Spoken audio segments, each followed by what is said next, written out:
But when you start comparing our capacity, capability, and readiness against the peer adversary like China, we fall short, woefully short.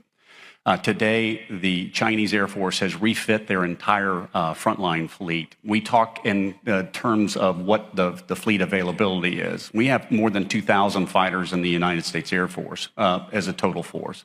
But of those, the ones that are combat capable, that's very important terminology, the ones that are in mission-oriented squadrons that are supposed to go and fight our fight, the last numbers that the Air Force would give me were 2 years ago, and we had 750 of those. The numbers have gone down since.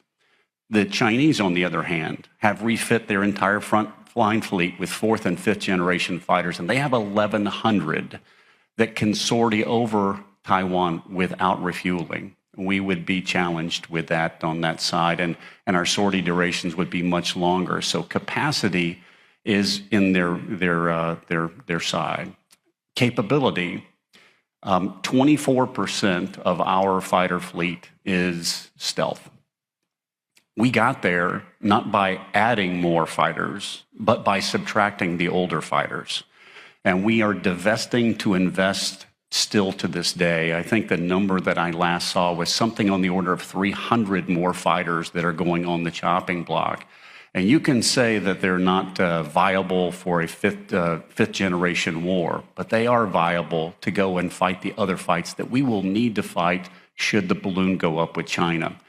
The Chinese, on the other hand, are fielding 120 J-20s every year and another 170 4th+ generation fighters every year, while we are fielding, as an Air Force, less than 60 total, less than 30 this year of the F-35s. And as far as the president's budget, we're fielding 0 F-15EXs.